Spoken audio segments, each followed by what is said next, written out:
This is just the basics, but some of you need to hear it.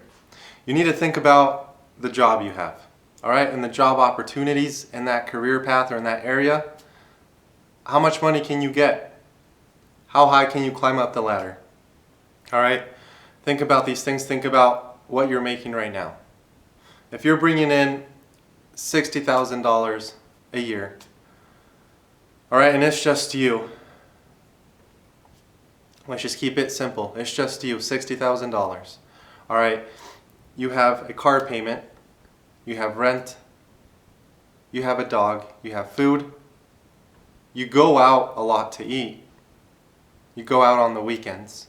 That's all money being spent, all right? That's all money that you won't be able to save with just $60,000 in today's economy, even $80,000, even $100,000 it seems like. If you have a family, that's not enough, right? Maybe if you're by yourself. Okay, how are you going to save money? You need to do calculations. You need to sit down, see how much you're making, see how much you're spending. Put it all on a chart. Keep track of what you're spending on a monthly basis. All right, include gas, include bills, include food.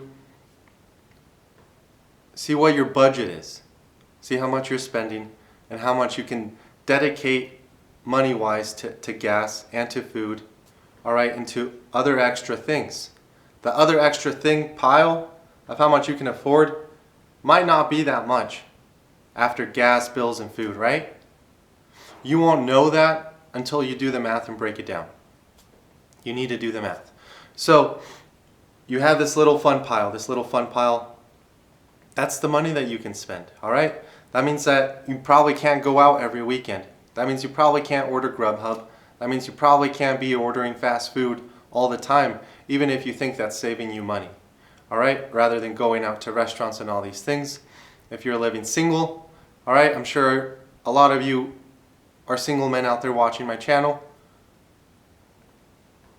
Suffer a little bit when it comes to your food. All right, for years I was eating chicken and rice with eggs, and I would switch up the sauces and seasonings that I would put up in there, all right? Sometimes I would throw in steamed vegetables.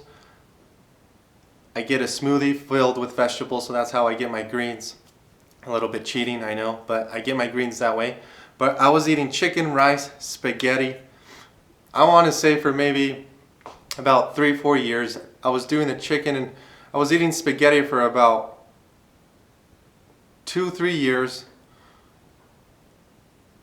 Maybe 6 meals out of the week, if not more. All right, and then I would still have my chicken and rice throughout that week. And then before then, I was just mainly doing chicken and rice.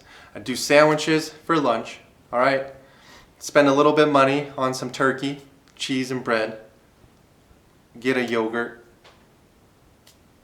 Maybe a protein bar. I haven't been doing a protein bar lately. And maybe a little snack. That's what I've been doing for the past 10 years for my lunches. Every single time. Sandwich, cheese, turkey, all right? Or turkey and cheese in my sandwich. Just the yogurt. Maybe another snack here and there, and a protein bar if I could afford it, or if I really wanted it, right? Suffer a little bit, especially if you're by yourself. Do it to save money, all right? Because a lot of you are in that position where you're in a job where you can't really get more money. You're maybe making the $40,000, $30,000 a year. And you have your Honda Civic, little Toyota Corolla, and it's breaking down here and there, and you've got a leak in the apartment or in the house or something, and you can't afford to do it all. The only way you're going to be able to is if you budget, cut down, and you try to make cheaper meals, all right? A lot of our money goes out to food. If you can be eating eggs, spaghetti and rice, or cheap meals, all right, this is what I was eating, all right? I'm not the best cook. This is simple stuff, all right? But you could probably make up something just as cheap, even better, all right? There's plenty of recipes out there. Find that. Now, try to go out less, all right? Try to go out to the stores less. Try to go browsing less. Try to go shopping for clothes less, all right? Now, if you're spending just really gas money to go to work and for maybe one fun thing or two fun things out on the weekend, That's not that much gas money, right? As long as you're not going that far for work or for your fun. And now you're spending a lot less money on food. All right, so now you gotta see what you're spending money for your subscriptions, for all these bills, all right, for Netflix, Hulu, all these things. Do you need all of them? Can you cut back on some of them to save some money, to then maybe put $20 extra, whether it's a week or a month, towards this thing that you have to fix, towards your car, all right, towards the tires that you're going to have to get, towards your insurance? Plan those things out. Plan those things out and start early. You have to prep. Prep in life. The more you can prep, the better prepared you'll be, right?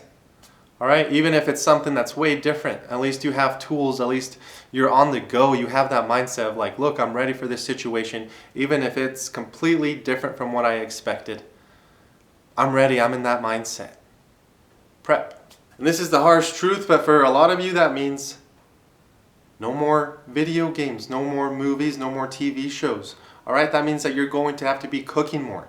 That means you're going to have to be helping your partner more. That means you're going to have to be trying to provide for your family in a cheaper way overall, right? If you do have a family. And if you don't and you want one, prepare for it. Prepare for that lifestyle.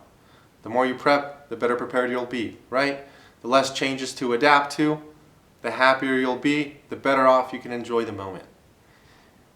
And that's just how we have to look at life. A lot of us go through life not accepting the consequences for our actions, the actions that put us in the hole, the actions that ruin our relationships around us, the actions that take away the want from other people to help you.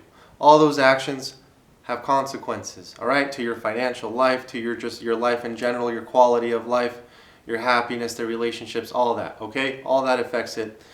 You have to prepare. You have to be ready. Look, and some of you, I feel like, just need to be told to wake up. Wake up. It's no longer about just you. It's no longer about just having fun anymore. All right, even if it is about you, are you going to be spending your life throwing your money away in alcohol, at bars, around people that don't care about you, around people you can't even trust? All right, whether it's, you know what it is, what you're spending money on with your friends. Can you really trust all of them? All right, you do this for your happiness, for satisfaction, for validation, for a sense of community. But can you really trust all of them? That's the question I want you to ask yourself. All right, because if you can't, you're spending resources on people you can't trust. All right, wouldn't it even be better to spend resources on a stranger, make someone's day? All right, you're impacting someone in a positive way. Now, if you're impacting someone in a positive way to someone who doesn't care about you or won't respect you, or when things get heated or extreme, they'll backstab you, all right? Or they won't have your back. They won't answer the text. They won't answer the phone call. You're spending those resources, why? For validation, right? For validation, for a sense of community, for happiness and all that. But look, the reality is, a lot of you don't have those friends that you can trust in those extreme situations, with your partner being around behind a closed door, all those kind of things. All right, a lot of you don't have that. I see it around. I'm not just speaking and generalizing. I've been seeing it for the past 20-something years, all right, since I've been born. A lot of you don't have those friends, and you're spending those resources. Now, limit those resources that you're spending on them. All right, you limit the resources you're spending even on yourself. All right, you get the same quality of food. You get your protein, your nutrition, your calcium, all those nutrients that you need, your veggies, everything. All right, you get those just in a cheaper way. You go out a little bit less. You enjoy your home a bit more. All right, maybe you start watching more videos, Astral Kinetics. All right, learning how to save money. You start doing other things, and these things will provide knowledge and information and take you away from that boredom, hopefully. But you have to want to build. You have to want to build towards something, because if you're spending that money, if you're not doing research on how you can better your life, and you're just in the same constant cycle, and you're in debt, and you know you're going to be more in debt, you can never afford a family, you can never afford a kid, none of that stuff, all right? And you don't do anything about it because you just want to go home and play video games, or you just want to go home and watch a movie, and you don't want to be a little bit tired, then that's going to keep you in that cycle, all right? And this video is for those people, for you to wake up, all right? for you to wake up. Wake up, go get it, start planning out your life, put it down on some paper, put down ideas, new career paths, things that are going to make you more money, all right? College, it can be difficult, but really, it's not too difficult. You have to learn how to navigate through the system, right? Not necessarily learn everything that they're trying to teach you, but more about learning how to navigate through college and how to navigate through the system and the testing and all that. All right? If you believe you can do it, you can do it. Go find something that's going to make you more money if that's what you want. But you need to be productive. So go out, let's get it. Come on, I want to hear some stories of you making some more money somehow, all right, of how this impacted you in some way. Just go out there, believe in yourself, because that's the other thing, that's the last thing I'm going to talk about is believing in yourself. A lot of you don't feel like you deserve it, you don't deserve a better life, you self-sabotage, right? Once you start saving up that money, once your relationships start getting better, you're like, oh, but I still have this anger issue, or I still have this, and I don't deserve it, and I'm just, you make it crumble down, right? Make it all burn down, you self-sabotage. And people do it over and over and over again, even if it's just a little bit. Even if it's just a little bit and you do it again, it's going to be down here, all right? Because now you have more to climb up. Now you have more, then you're going to self-sabotage just a little bit, all right? You're keeping yourself at this same wavelength, all right? When you can be going up here, all right? And you're dipping down here instead, and you're just like, man, I kind of enjoy going up, but only to here, because once I get too high up, once I'm up here, hanging out here, man, it's a little bit scary. There's more pressure, all right? There's more people watching me. There's more people depending on me. So self-sabotage. Self-sabotage. Now I can just moan and groan about my life and how everything is not meant for me and blah, blah, blah, blah, and blah, blah, blah, blah. No, stop right now. You need to stop. All right? Stop. Stop self-sabotaging. That's it. That's all I'm going to talk about here. That's how you're going to save more money. All right? This wasn't all about financial. This was about the mindset too, okay? And that's what I want you all to know, is that you can believe in yourself, have a better mindset, do the work, get out there, and make your dreams come true. Let's go!